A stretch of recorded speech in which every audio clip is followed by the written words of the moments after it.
Welcome to Horrors Yet Unseen, the podcast where we assign each other horror movies to watch and then talk about it so our spouses don't have to listen to us go on and on and on about scary stuff they don't like.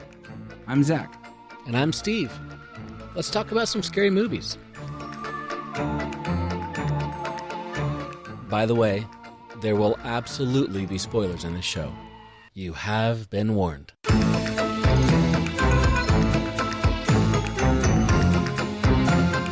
Okay, I'm a trailer holic, so I love movie trailers. So if there's a new thing, let's talk about it, or at least bring it up. Sure. Especially if it's horror. If it's a new horror movie thing coming out, Like I watched the trailer for the movie Abigail. That looks wild. Have you seen this trailer? Is it the girl that looks like she's it's like a ballerina thing? Yeah. Something like that. I don't have a clue. All I know is that I was like, where's this trailer going? And then it happened and I was like, oh dang, I definitely want to see this movie. I immediately put it on my letterbox. Yeah.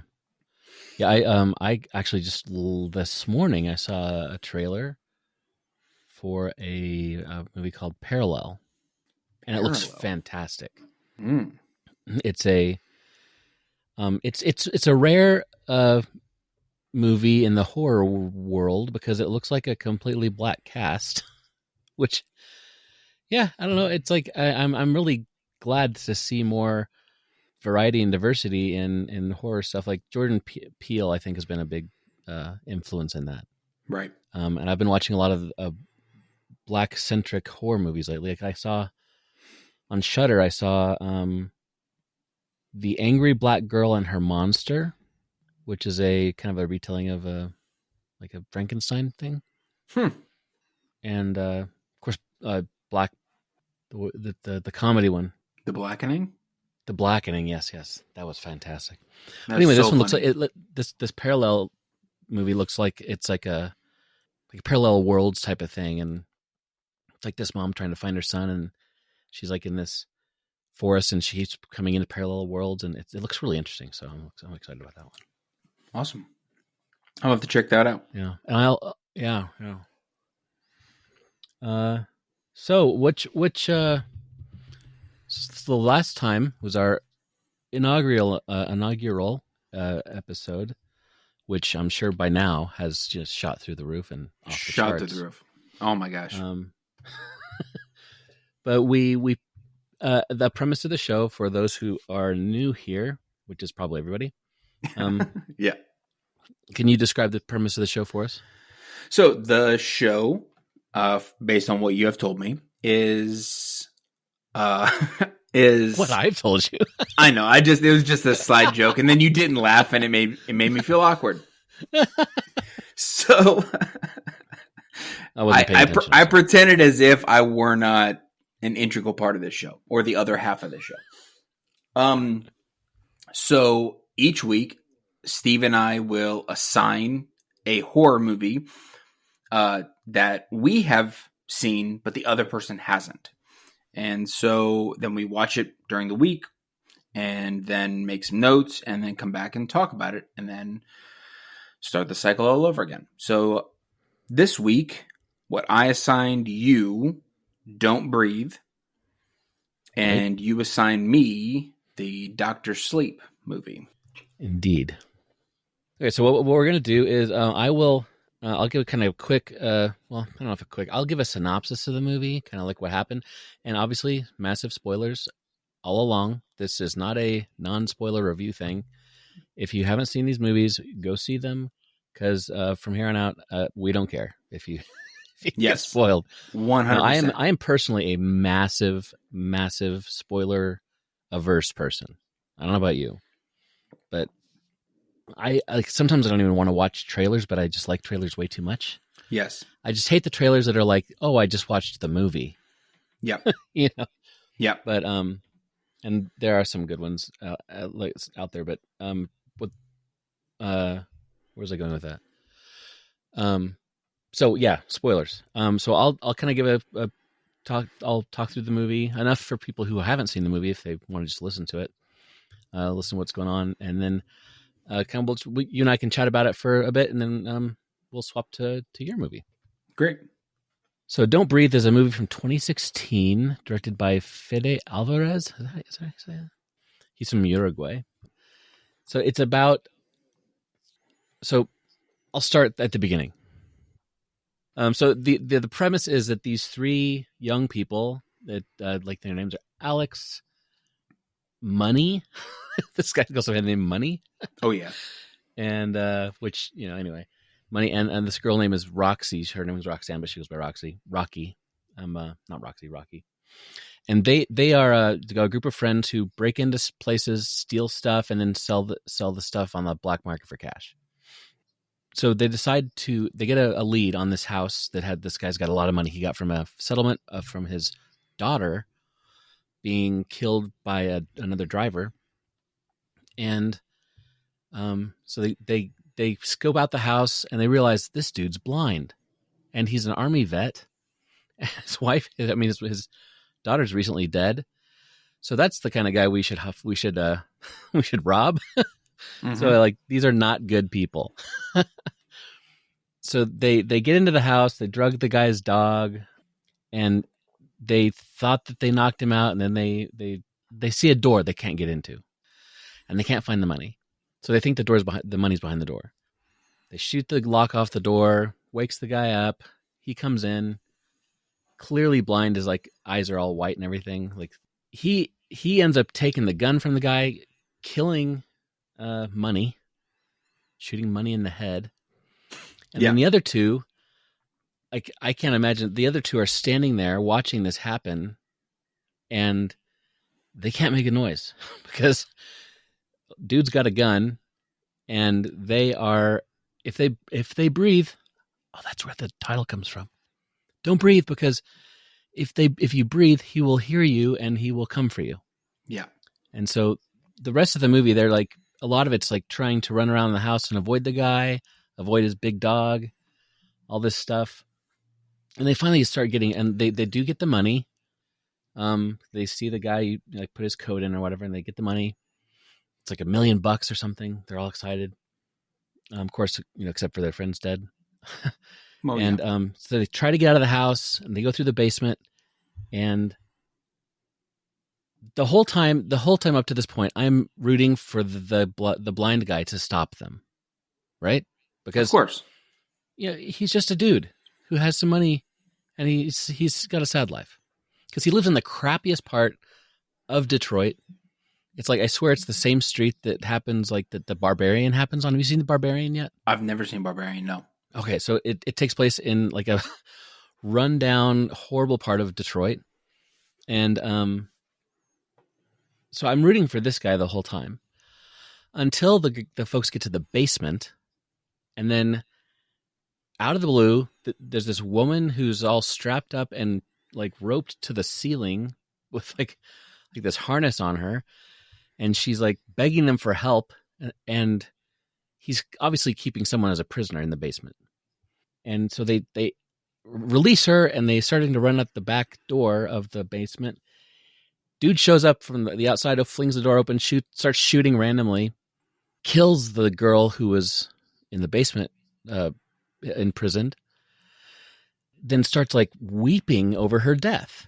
The guy, the boy that's with them, Alex, gets seemingly killed, and the guy captures Rocky, straps her up to the harness in the basement, hoists her up in the air, slices her pants open, and goes over to like start warming something up. And I'm like, what is going on here? This is such a wild part of the movie. This is so wild. So first of all, the second I saw the guy, like the woman in the basement, I'm like, okay, he's the bad guy. Well, they're all bad guys, but yeah. But then you immediately stop rooting for him, though. Absolutely. So he goes over to this like freezer, pulls out this stuff, and he starts heating it up on like a Bunsen burner. And she's like, let me out, and all this stuff. And he says, and he starts talking, and he's like, it's like the villain's monologue, right? Are you monologuing? And she's like, you can't do this.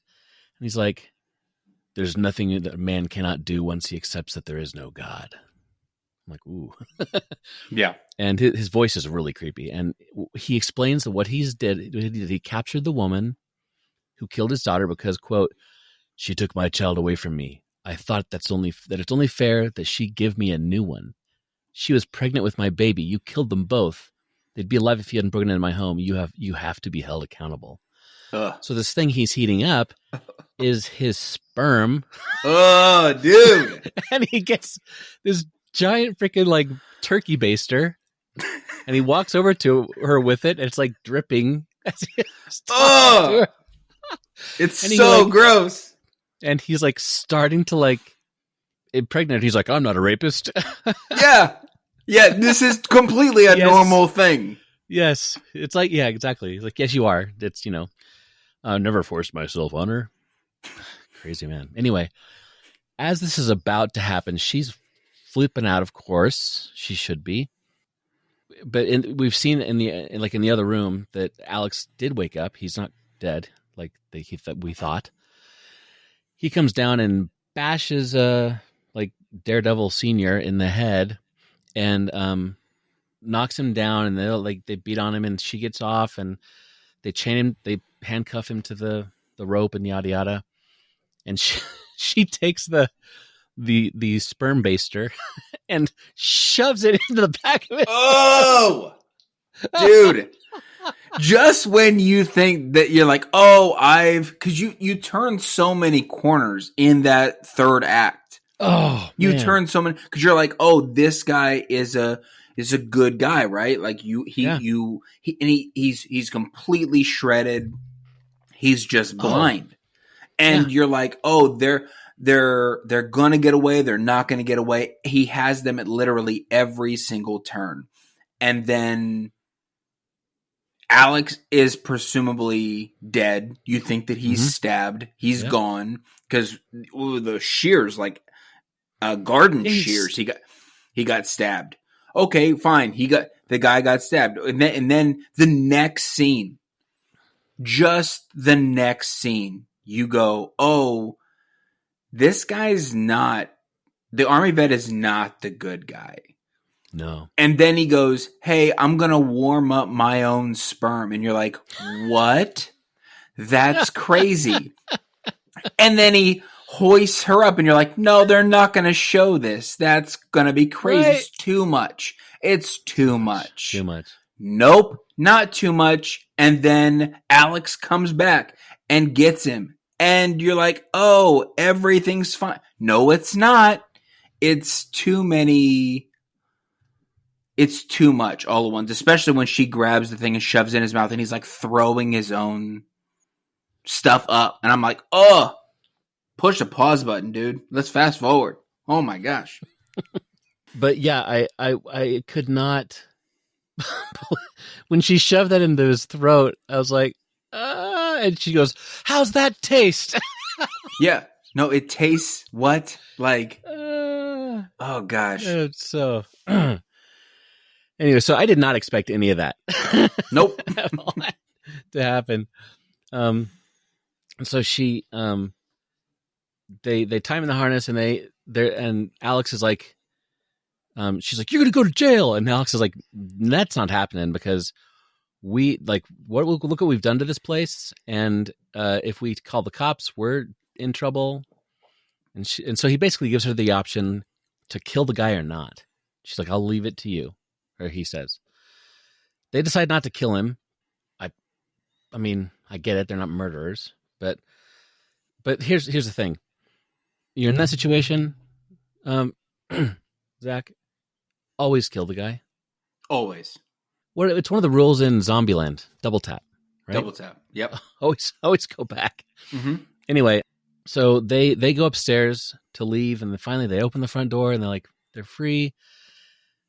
Alex gets shot in the back of the head by the dude comes from the basement with a gun. He's really freed himself. Yeah, because he's an army vet, and he knows how to get out of terrible situations. Also, he built it. So Right. like, don't be like, oh, we want this guy to pay because we want him to rot in jail. Like, he's going to get medical treatment in jail and survive and then get out, and we're going to make a sequel. Kill that guy in the first movie. Come on. This is like horror 101. If you have an opportunity to kill the main killer, do it now. Yeah. But Anyway, people in horror movies don't listen. They do not. So Rocky takes off out of the house. She's running down the street, and she's like, "Haha, you can't get me out here. You're useless." And then the dog pops up out of the house, and takes off. It's like the biggest freaking Rottweiler I've ever seen. The thing is like just creepy, scary. She gets to the car. Dog has her cornered in the car because she doesn't have her keys. And she's like, I love, by the way, I love her as like I love the final girl, quote unquote, trope of the final girl being like awesome, like smart, thinking quickly stuff. Yeah. And she rigs up this thing to lure the dog into the trunk and pulls it shut and closes the thing. But of course the dog breaks through the back seat. I mean, it's crazy. This is crazy. Like this whole movie, like once the action started, it was like tense the entire time. I mean, it's like nonstop, right? Like goings on. Anyway, dude comes out. She gets out of the car, away from the dog. He knocks her over the head and drags her back to the house, which is the opening scene of the movie, by the way. Which I love opening scenes of movies that like grab you, right, and kind of give you a taste of what's coming. I do get tired of the trope of 36 hours earlier, it can be overdone, and usually is, but this was pretty good because the opening scene of the movie is like a very, very slow zoom from the sky into this street, and like he's dragging this person by her hair, and like what's going on? But now we're at that point in the movie. Drags her back, and she manages to set off the alarm system, which confuses him, and she smacks him in the head, knocks him out. She gets the money, runs off. Just as the police show up. And cut to later, you think the old guy's dead, but cut to later, she's in the airport or something. She and her little sister are there, and she looks at the news, and it's like a news story about this guy, how he survived, and she's got the money still, and then it's like fade to black as they're walking off. I was like, what? Yeah. And so, I mean, I really liked this movie. I'll be honest. I really liked it. A lot of things I did not, like I said, I was legitimately tense the entire time.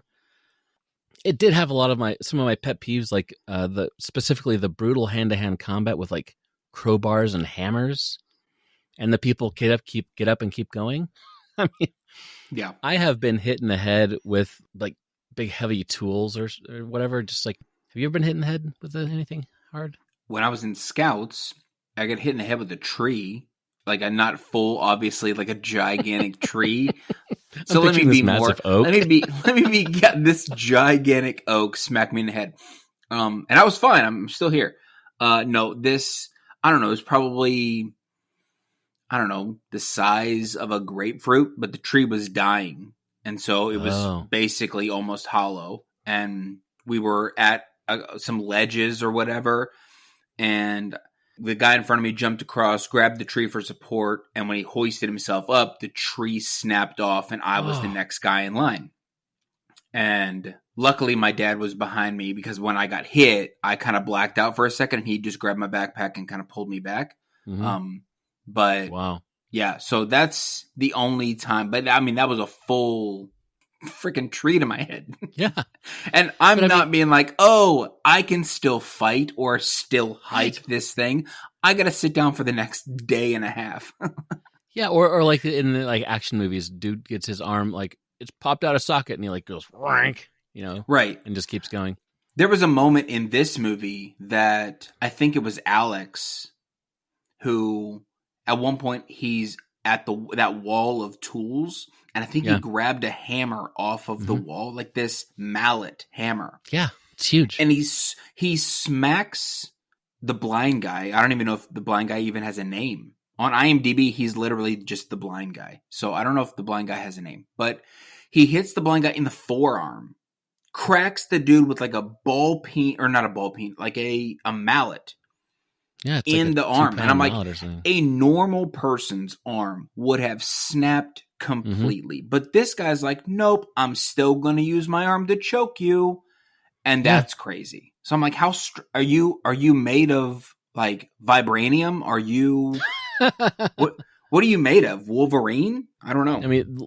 I will say, looking at the dude, like if I was one of the three robbers, when I first saw that guy come out the hallway, like, and he was like kind of wondering what's going on, I would have just ran because like you mentioned earlier, the dude is ripped.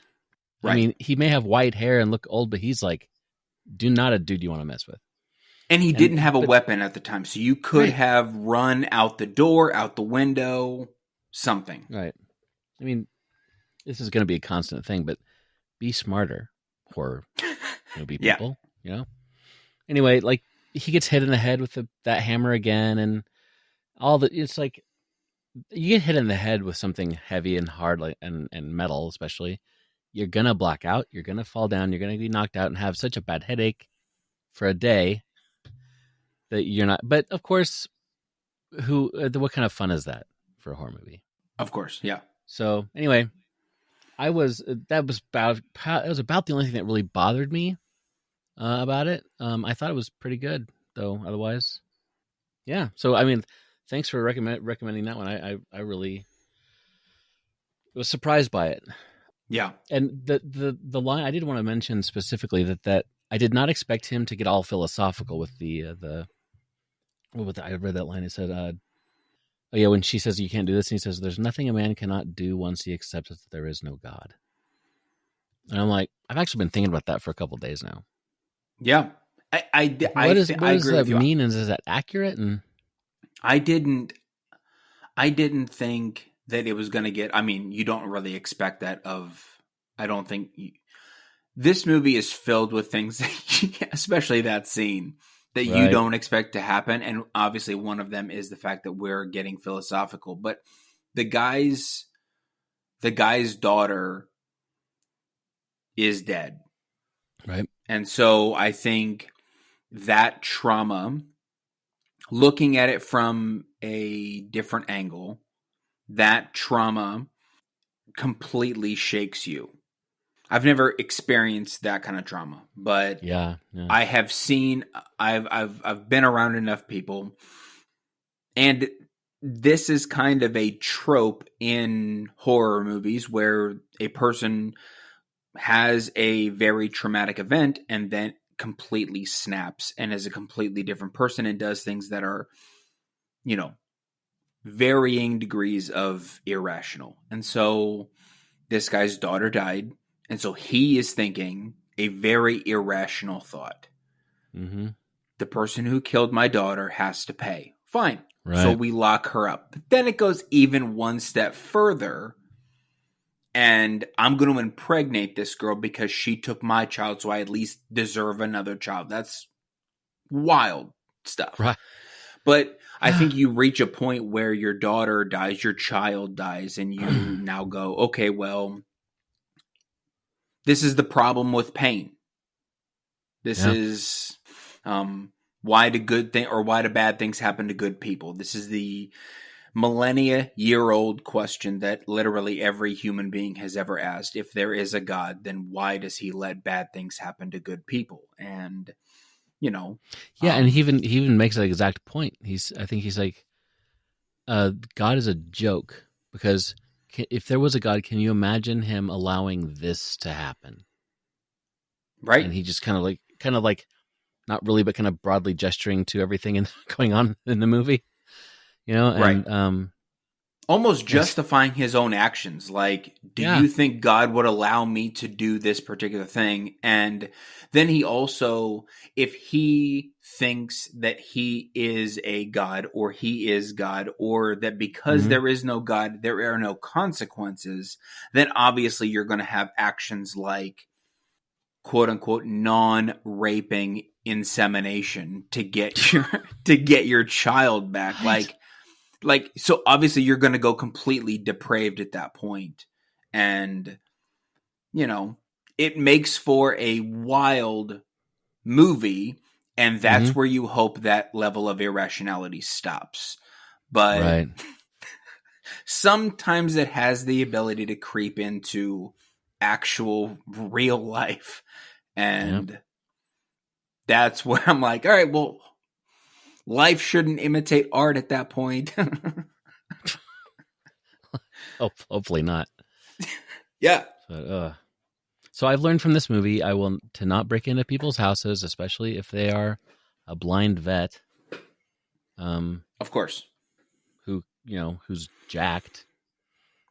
But yeah, good flick. Yeah. I actually, so I broke the rule The first time I assigned this. I know, right out the gate. I assigned this movie and I had not watched it yet. So on the heels of my movie, I watched this movie and I was actually really surprised how much I enjoyed this. So much so that I will be watching Don't Breathe 2 just to see if there's it's a 2. Because I'm also a little bit adverse to spoilers. I have not looked anything up. I remember when the trailer came out and I was like, okay, well, they're going to make a franchise out of this. Okay, whatever. But I had not seen number 1 enough to be invested in it. And now that I've seen the first movie and I am invested, I don't know if the cast, I don't know if, what was her name? Becky or what is it? Rocky? Rocky. I don't know if Rocky's going to return in this one or if she's just done and she's going to run off. I don't know the premise of this movie. Yeah, I read about the premise, so I won't tell you if you want to know. But. Yeah. If the second one is as wild and as interesting as the first one, I'm probably going to have a good time watching it. But yeah, I thought it was a great. I'd give this 4 stars. This is a what I gave pretty it. decent movie. 4 out of 5. Yeah, 100%. 4 out of 5. Spunk basters. Spunk basters. Yep. 4 out of 5 spunk basters. And now I think I'm going to go to my kitchen and throw mine out. I'm not going to, just going to never look at it the same. I can't do it. I can't do it. Every Thanksgiving, I'm going to be like, don't do that. Don't baste the turkey. I'm just going to eat a dry turkey. As a matter of fact, no turkey. We're just going to go out to eat. It was gross. Thank you, Zach, for that. Yeah. Let's talk about the movie that I made you watch. Yeah, Dr. Sleep. Take it away. All right. What do I want to say about this movie? I'm thankful this movie was not as bad as I thought The Shining was. Okay? I'm thankful for that. And like I said in the last episode, I think that sometimes some movies are more appreciated in the time that they came out rather than now. I wouldn't look at Stanley Kubrick and The Shining and go, I don't understand how that movie pushed boundaries in the film genre because I didn't live back then. I'm not, in tune with all of the movies coming up to that point and to know enough without obviously Googling everything or talking to somebody who seen this movie in theaters for the first time, Right. So, and I saw Eyes Wide Shut too, and I'm like, this movie it's too artsy. It's too much. And I think that there is a level of artsiness to The Shining where a lot of the meaning just goes over my head because I'm like, I just want to chill and watch a movie. Can you just not have me Google what the heck this is? I don't want to do that. I just want to escape for a second. But Dr. Sleep, without that movie, we would not have this movie. And so I'm thankful that The Shining exists as a movie because this was actually a pretty awesome movie. So it follows Dan Torrance, who is the child from The Shining. Mm-hmm. and picks up where the other one left off. So it's Jack and his mom, and not Jack, that's Jack Nicholson. Right. Dan and his mom, and Dan dealing with that time that they spent at the Overlook and all of the trauma that he experienced, his dad going berserk, and all of the horrors that he's seen from all of the ghost guests from the Overlook Hotel. And I thought they did a pretty good job of getting people to replace the actors for the kid and the mom. Of course, yeah. I mean, that was a great it was a great homage to the movie to Mm-hmm. be able to get an actress that looks like Shelley Duvall to Mm-hmm. play the mom, but isn't Shelley Duvall, because obviously they are not going to just deep fake over top of the actress's face, and that would be crazy. But Do you think they'll start doing that kind of thing that is a great when it question as it gets and better? a very scary kind of conversation to have. Like, Mm-hmm. I would hope that they wouldn't do stuff like that, but you've already seen stuff in like The Mandalorian, Mm-hmm. or who was it in? There was another Star Wars movie that they did that. It was Rogue One, I think Rogue One, they yeah, with Moff Tarkin. de-aged Carrie Fisher in that one. Right, right. Um, but I'm thankful that they didn't do something like that in here. But you knew enough. If you knew The Shining, you knew exactly who those characters were from their Mm-hmm. outfits and the recreation. It was almost a perfect 1-to-1 recreation of the hotel and Yeah. all of those costumes and the hairstyles. And so even though the actors and actresses were different, it didn't matter because they were still doing Yeah, it didn't incredible take me out of performances. the movie. No, it didn't. So this movie, like I said, it basically follows Dan. And who is that? I gotta look that up. I don't know. Oh, Dick Halloran is who was Uh he was the cook or the yeah, he was the cook at the Overlook who like showed him around yeah. and then left. Yeah. Yeah. So And he gets killed at the end of the movie. yeah, he gets killed at the end It was of The Shining. Shining, and so his ghost comes back and starts to teach Dan about his abilities and How to use them. how to use them. And there's that one scene where they're sitting on that park bench, and he gives Dan a box, and he's like, memorize everything about this box because it's basically going to help you in your mind when these demons do come because of your ability. There, that darkness is going to want to eat that light, and that's basically what happened over time while Dan and his family were in the Overlook. Is that they had the shining, Mm-hmm. they had this magic, or at least he had this magic, and they wanted to feed on that thing. So Dick then gives him the ability to almost compartmentalize maybe those demons away and lock to decrease their power and their hold that they have over him. Because there's that one scene after he gets the box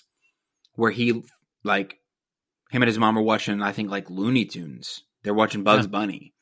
And he goes into the bathroom, just gets up and goes into the bathroom where that gross, The dead lady in the bathtub ghost. yeah, she's there. From And room he 237. locks her in a box, and you hear her scream, and then all of a sudden he's fine. And I think they give the vibe that he's actually locking them in a box in his head. exactly, that's why I said compartmentalize. Like Dick gives him the ability to lock these demons away in his mind so they don't have any power over him anymore. Yeah. Or at least that's kind of my interpretation of that. So then you cut to Ewan McGregor years later, and he's playing Danny, and Mm-hmm. but he's picked up some pretty bad habits, alcoholism and some questionable moral stuff, and He's clearly not dealing well Yep.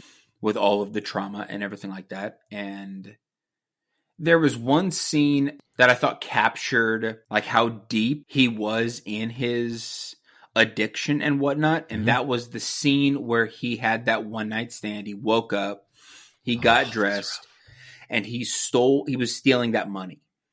So he grabs the money out of her wallet, and you see him hold up his hand, and he's gonna lock this memory in a box. And then Dick shows up in the living room and is like, hey, mm-hmm. don't do that.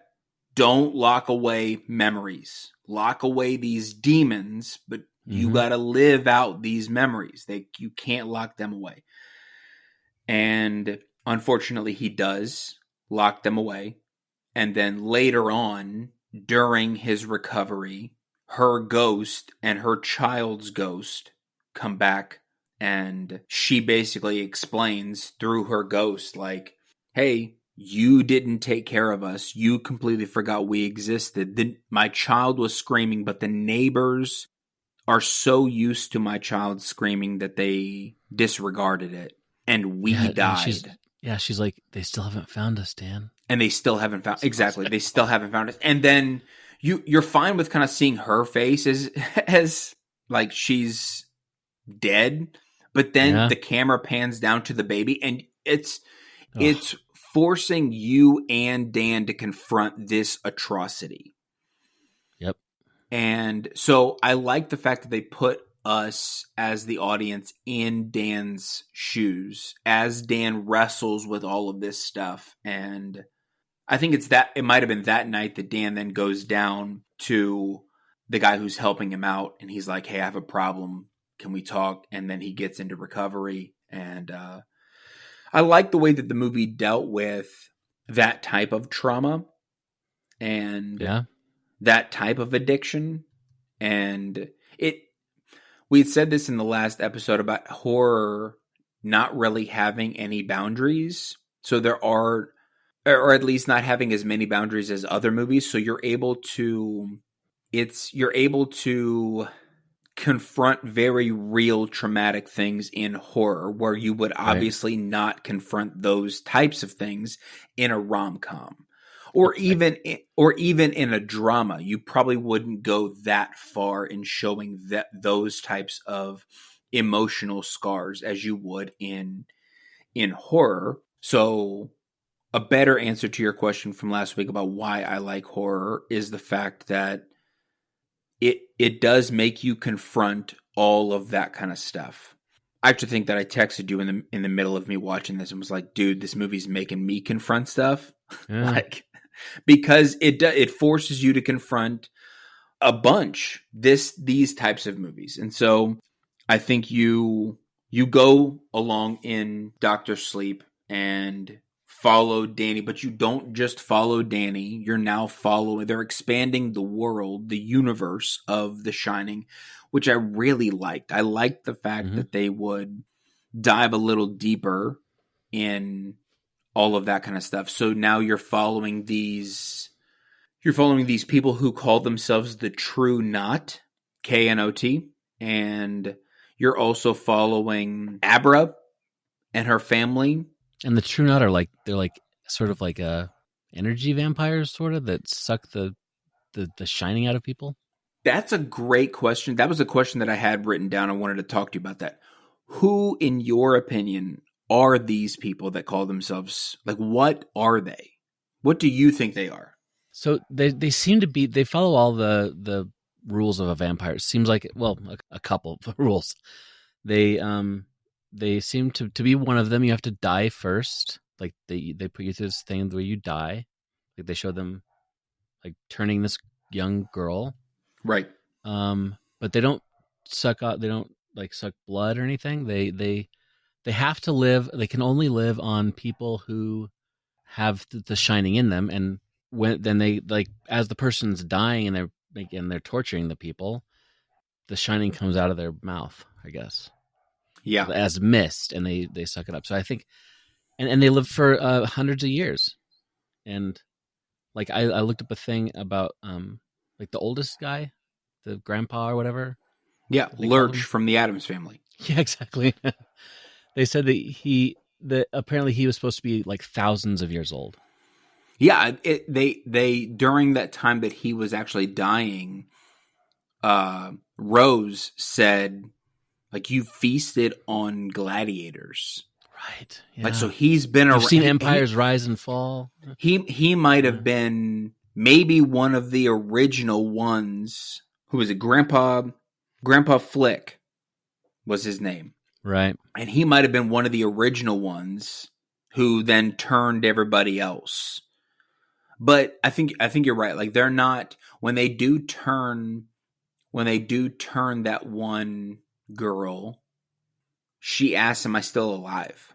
And Rose was like, "Do you care?" Mm. So they're at least vampire adjacent. Right. Yeah. Because there's implication that they're alive, but they're not really alive, that there is some clear supernatural something going on. But they only feed off of children, which was a brutal scene. Dude. That was a brutal scene where Rose gets... They're always trying to figure out who has the most shine. So let's go to that person, kidnap them, and then basically torture and kill them. So that way, because fear purifies the steam, is what they say. So the more the person is afraid, the more the person is tortured, the more the person is hurt, the purer this steam is going to be. So, this kid apparently has a lot of the shine or steam or whatever it is. They kidnap him, which is, I actually, in one of the commentaries, I heard that he was fine. Like, the actual actor did a phenomenal job. But a lot of the adults who were a part of the true knot were having a hard time acting because he was doing such a good job of playing a tortured kid. And so they would have to step away and like decompress and like come back and then start acting again, because through his acting, he made them feel like he was actually being tortured, which is give that kid an Oscar for that scene. But it was this incredibly tragic thing, which I kind of knew was coming. I knew that they would probably show that type of scene because the movie starts out with Rose, them killing a little girl. Her name is Violet. It was actually one of my problems. Luring her in? Yeah, it was one of my problems with the movie. Okay, so one of my problems with the movie was the fact that I thought it was lazy writing. That the actress's name is Violet. And then also her character's name is Violet. And I'm like, hey, that's lazy. Mike, I know you're listening. I know you're listening to this podcast right now, Mike Flanagan. Do a better job, okay? I mean, come on. I mean, billions of names out there. There are billions of names out there. They publish so much so that they publish baby making books. Yeah, they publish those too. They publish baby name books. 1,001 baby. But it had names. to be Violet because she was talking about the flowers violets that she had. Don't justify this. And I think they just Steve. accidentally found a girl named Violet. I mean, come on, dude. No, I won't. This is a hill for me to die on. Okay. Don't do that. Sorry. You're completely right. Also, I know. I'm being completely ridiculous. So, I will give that actress though her flowers here because she did way more facial expressions in this movie than the entire Grumpy Cat facial expression she was giving in M3gan. And because it's the same actress. It's the same actress in Megan. Yeah, well, they did that to themselves. Okay, I know. And so, but she was a complete Grumpy Cat. One facial expression the entire movie. And in her one scene in Doctor Sleep, she did more facial acting in this one scene than she did in the entire movie of Megan. And, that's fantastic. So, anywho, that's enough shenanigans for this point. But I liked the fact that this movie, I like the way that this movie addressed dealing with our fears and Yeah. not sweeping them under the rug. Because even though Danny is somewhat compartmentalizing those fears, there was a purpose in the end. So in the end of the movie, Yeah. when they're at the Overlook and Rose, like the True Knot, doesn't have any more members because they've basically killed them all except for Rose. And Rose, they basically lure Rose to the Overlook, and the way that they defeat Rose ultimately is by Danny releasing all of those demons from the mental boxes that he's put them in, and they overwhelm and kill Rose, which to some degree felt both satisfying and dissatisfying. Like, she's such a powerful villain, and she does Rebecca Ferguson does such a great job playing Rose the Hat that I thought her death wasn't as sweet as I kind of wanted it to be. Yeah. It was cool. It was too easy. It was cool because she had Danny dead to rights, and then all of a sudden Danny flips the script, and then it was just boom, over. And I was like, okay, like now what? And there was obviously still more movie to go, so they just didn't immediately fade to credits. Like that would be crazy. But yeah, you're right. Her death was kind of creepy and gross and stuff. Like they're shoving their hands underneath her skin and stuff like that. That's like, so it's clearly not, they're putting her through what she's put so many people through. Right.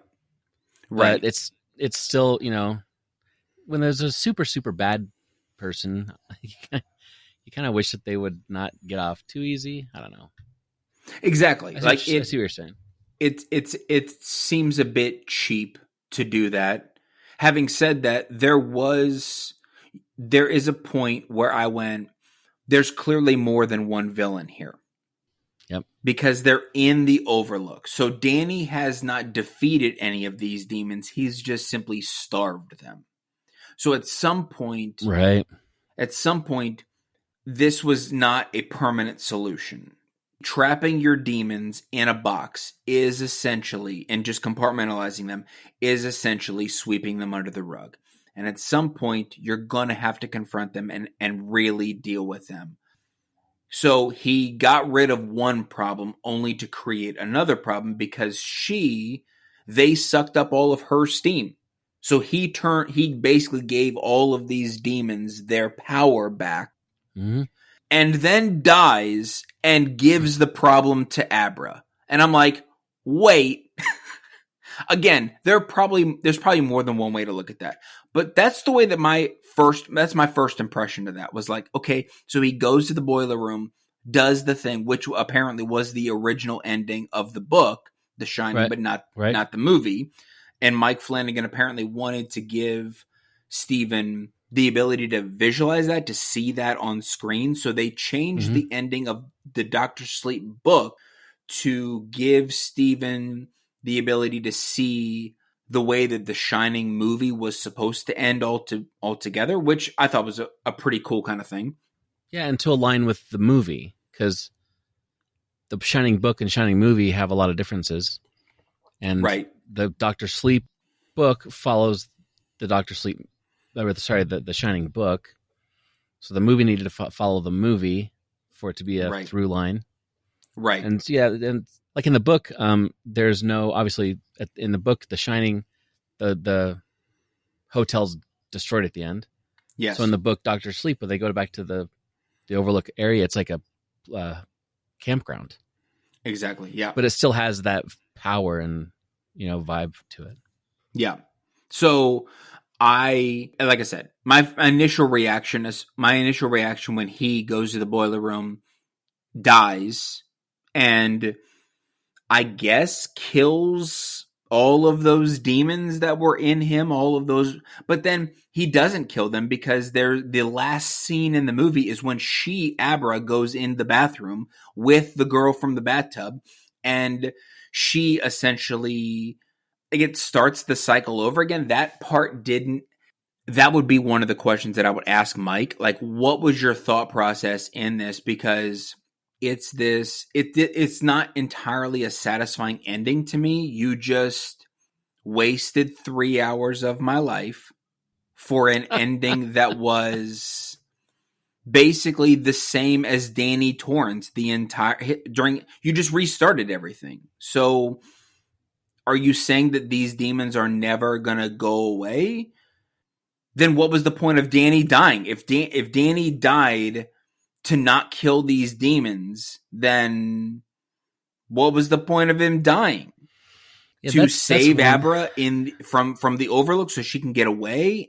Well, that is a hole in the movie that kind of bothers me as well, because, and I was watching this in the living room. I think my son was kind of halfway watching it with me, and he turns to me, he's like, "Why does he need to die in the hotel again? And why did they go back to the Overlook?" And it's a bit unclear why they had to make the trek all the way to Colorado from like Vermont.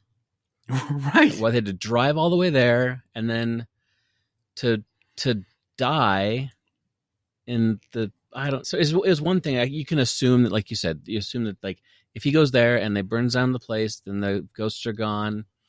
But then at the very end, when it shows Abra with that dead lady in the bathtub thing again, I'm like, what the heck? Yeah. What's going on here? That was my point. Like, I don't, because I could see you go, okay, well, the movie needed to end when Danny tells Abra to shine on. Right there. Just stop. That needs to be the last scene. Fade to black, roll credits, be done. Because then you're ending on a bittersweet, but still Mike Flanagan-esque ending. That's a good ending for that movie. But the wrench that got thrown into the mix was the fact that she then goes in. Danny seemingly dies, killing all of these demons. She gets a fresh slate. Oh, wait a minute. No, she doesn't. These demons are still out there. And now she has to deal with them. And Danny basically turns into Dick. Right. And he gets to mentor Danny, or he gets to mentor Abra through all of this. And I'm like, maybe I need to get the movie again and turn on director commentary and find out, or just all of our listeners right now, all three of you, just tweet out or X out. I don't really know what that. Come on, what are we doing? Get in contact with Mike Flanagan. Tag him in this podcast. We want Mike Flanagan to subscribe and smash that like button. But I thought you would definitely laugh with that one. Dang, I'm off my game.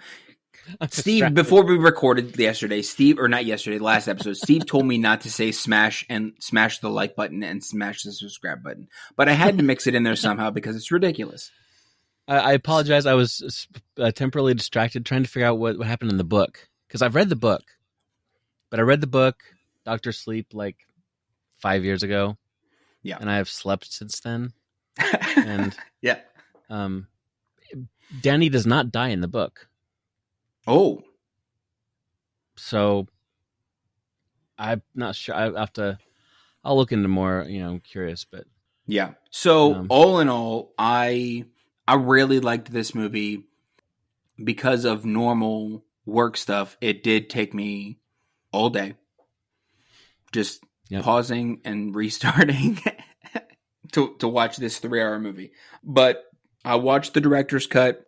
So it was a full 3 hours. I thought the movie was fantastic. Let me look at my notes on it. There apparently, I did find this out, there apparently was a subplot in the book where young Abra predicts 9/11 Steve, you might be able to speak to this a little bit more. She Yeah, sounds familiar. predicts 9/11 and or something like that. And then the True Knot goes to New York City on 9/11 to feed off of the victims of the terrorist attack. Why don't And I I'm remember like, that? I need to look a little bit more into it. This was something that I heard. I'm not overly too sure. You can't trust the internet sometimes. So I need to look into it a little bit more. My apologies for not looking into it now. Still, even if it's not true, that's a wild thing to conceive. And then Mm-hmm. if it is true, a wild thing to write down as a subplot of your book that Stephen King thought of that and was like, oh yeah, I'm going to show what is the best way for me to show how bad these guys are? Well, let's go to It's one pretty of good. the worst tragedies America has ever seen, 9/11. And they're going to go and feed off of the steam of these victims. Like Yeah. that's a wild thing to write down if it is true. I don't know, but I thought that was I'm thankful that Mike Flanagan left that one out. Yeah. For all of the crazy scenes in this movie, I'm thankful that he was like, nah, probably not going to touch that one. And then I'm sure Steven, as a executive producer of this movie, he didn't press it, so that's good. So here's a question that I have for you Yeah. about this movie: what is The Shining? The Shining is a book No, by Stephen King. nope, Oh. nope. In universe. I'm kidding. Yeah, The so Shining is The Shining is it's the term that's used in Stephen King's books, not just in this one. I think it's used in other ones as well, or like it's kind of maybe not exact words. Anyway, it's the general term for having some sort of supernatural power that, and I think it's described better in the book, but some people are just born with it. It's kind of hereditary, and one of the problems that in the movie anyway that the True Knot's having is they're running out of kids with The Shining, and you right. get the vibe that part of the problem is that they are killing off all the people that with The Shining, and so they're not growing up and having kids with The Shining, so it's kind of like they're destroying their own. Yeah, it's a snake eating its own tail. There you go. Yeah, Yeah, they're destroying their own their livestock, sort of. yeah. I think that's why they want to catch Abra, and Right. they want to. I don't know that breed is the right term, but they want to. I think Rose at one point says like she basically describes her in the farm language like a cow, where you could Right. slaughter a cow and get fed for a couple of months, or you could milk the cow for years and be Right. fed for 4 years. So they want to do something with Abra, basically keep her around. It's like she's got so much. She's like shining to spare. Like Right. eat some of it and then let her recover and then do it again. Yeah, so I guess that's kind of maybe where you would get a little more vampire-ish, because a vampire in that lore, they know that when you find the right victim, you don't bleed them dry. Right. You take them basically to the point of death, but you don't actually kill them. You keep them around so that way you can continue to feed. So that's probably where the vampire adjacent nature of the True Knot kind of comes into play there. Yeah. So all in all, I really enjoyed the Doctor Sleep movie. Fantastic. Way better than the original The Shining movie. I don't feel bad for saying that. So if any of you are in the comments, blah, blah, blah, I don't care. Because again, that movie might have been more appreciated in the time that it was actually given. And also at the time, Stephen King didn't like it. So, booyah. Yeah. And so it's I think a 42-year-old movie. 44. Yeah. 44 years old. So I think that, and I also like the fact that like Mike did a great job of recreating stuff, and like he found the floor plans of the Overlook Hotel in Yeah. Stanley Kubrick's home or in his Really? possession of it or something like. So he recreated shot for shot and in all of these little details the Overlook Hotel when they were Yeah. building the set, and but he found all of that stuff in Stanley Kubrick's Wow. I didn't know possession. that. So yeah, the movie is. But if anybody's going to do that kind of stuff, it's gonna and make a movie fantastic. It's going to be Mike Flanagan. Yeah. Um, so yeah, I would like for. I would be interested in more universe building of the Shining universe to Hmm. see kind of maybe where it goes and what other stories could be told that are not just straight shot for shot unoriginal remakes of the last movie, but maybe Yeah. just one and done is also fine too. Yeah. And honestly, when you say the Shining Universe, the way that Stephen King writes his books, most of his books are connected somehow. Yeah. And like almost all of them are kind of connected through the Dark Tower book series.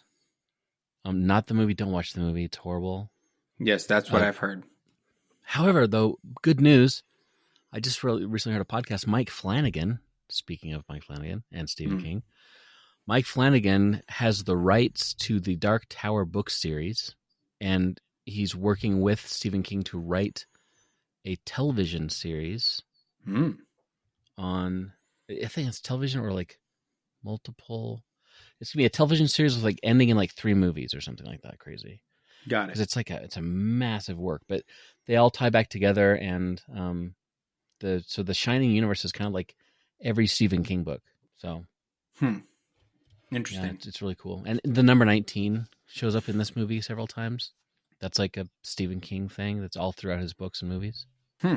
Anyway, I'm a massive Stephen King fan, book wise, and the movies are hard to find ones that are really good adaptations. But I really liked this one, and I thought that would be a good one to start with, just because it ties to the old thing and it's a classic. Yeah, I mean, I think the first two acts of this movie, they are their own thing. They Hmm. have some nods to The Shining, but then the third act is basically a full nod to a full sequel, I guess, to Yeah.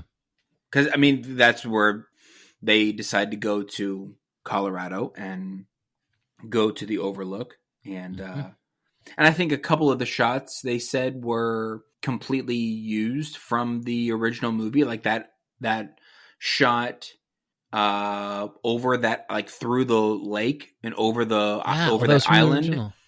That's I mean, from the original movie. it looked the original. Yeah, That's cool. he all he did was just make it snow and Huh. he made it dark because it was shot in the day. And Well, then okay. Right. I think them a part of them driving to the Overlook was also a shot that was pulled from The Shining. So I think there were like 2 or 3 different shots specifically pulled from the movie. But I thought that oh man, what is that guy's name? He's in like every Mike Flanagan thing. He played Lloyd, the bartender, Henry Thomas. Such a I mean, Oh, he had giant shoes to fill in taking on Jack Nicholson's character. yeah. He's the guy that played Elliot in E.T. Yes. Yeah, Yes. when he was a tiny little kid. Right. Yeah. But I mean, and the fact that they only shot, like, you only really ever saw him, I think, in profile. So he had, like, the Jack Nicholson haircut and even the stubble on his face Yeah. and Yeah. all of that. Like, he played They did show such him a. in the front a couple times, but it was still very good. Yeah, especially like when they were just sitting at the bar. I don't think you really Right. ever really got Correct. a Correct. shot of and Danny knew that he was talking basically with his dad, Right. you know. And Yeah, he did great. that was such a great because it's huge. It's huge shoes to fill. Mm-hmm. Because you're not going to recast that particular act. I think Jack retired from acting, so like, I don't think He would have looked too old anyway. He would have, obviously, yeah, but I thought for no de-aging is just practical effects, practical makeup, and whatnot. Yep. You know, it was spot on. I was really excited to watch the movie. Again, I would probably say I'd probably give this one. I'd probably give it a solid 4 out of 5. Only because what took it down was the fact that the ending was a bit confusing because it didn't seem like Dan needed to die. But I could possibly be swayed by maybe somebody a little bit more intelligent than myself explaining why all of that needed to happen and why it's not a plot hole. So, that's it. Yeah. It was great. That's awesome. Yeah, I'm glad you liked it. I was kind of trepidatious when you said that you didn't like the first one. Yeah. I mean, I'm not a massive fan of the first one. It just doesn't seem partly it's just, it's like I said, 44-year-old movie. It's not going to be as scary as the stuff you see now because it's not as realistic, a lot of things. But it's a good movie. My wife has read the book, and apparently the book is ridiculously scarier. So that's what I've heard. I've heard that this is one of those times when the book is way scarier. And I probably should read both books and kind of grab some understanding about them. But yeah, I think that I've also heard the exact same thing, I've heard from people, like, I remember when Harry Potter came out, there was a bunch of my friends who were like, the books are way better. And I'm like, well, the books allow you to use your imagination. You get to imagine what Hogwarts is like. So you don't have to see it on screen. And so when you do see Hogwarts on screen, it's no longer you creating what these characters, what this location looks like.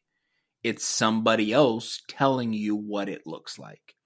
Right. And so there is a bit of that kind of goes on, but sometimes it's a big swing and a miss between the book and the movie.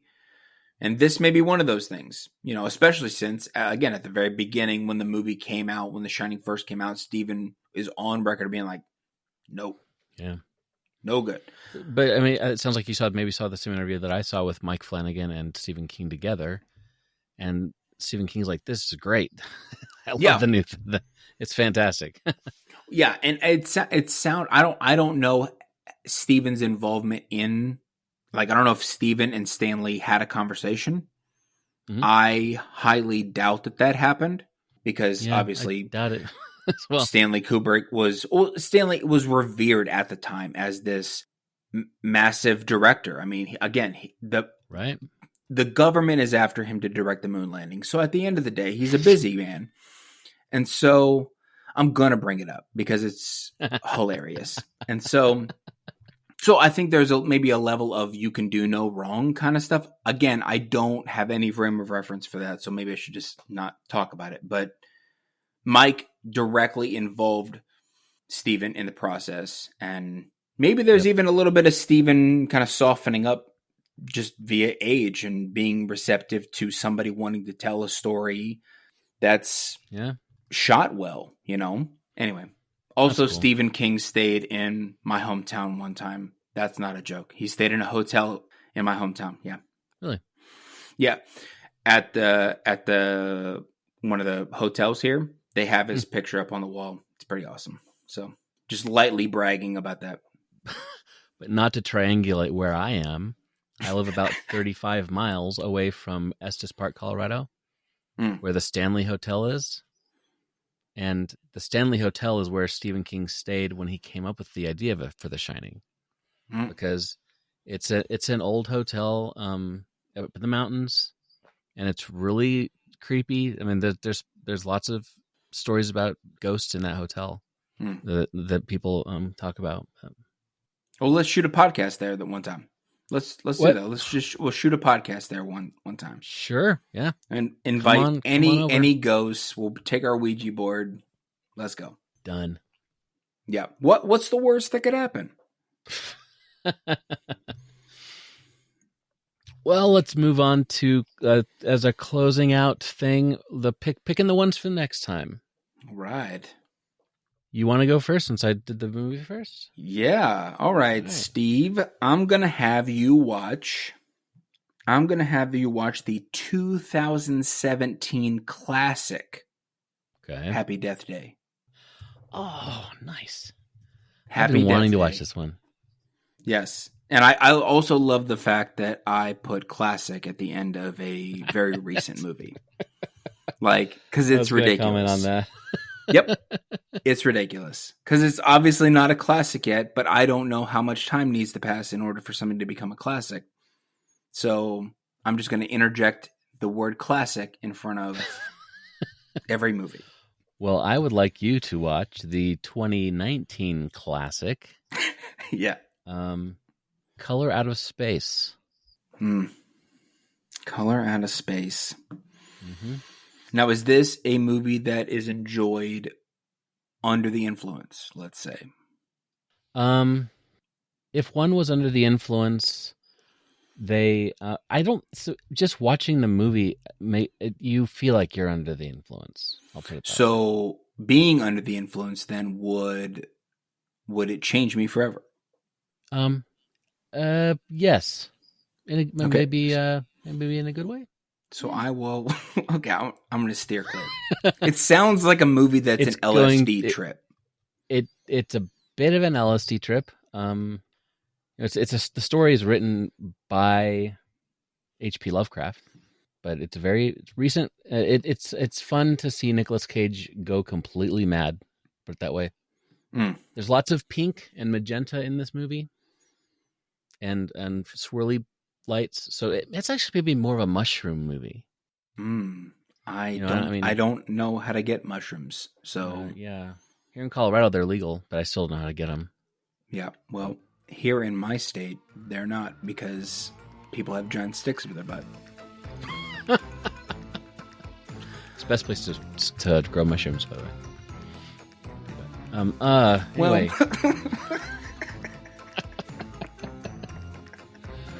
Please don't cut that out. Let's just leave that joke in there because that's hilarious and ridiculous. Okay. Awesome. Well, what a way to end. What a way to end. All right. Talk to you later. All right, man.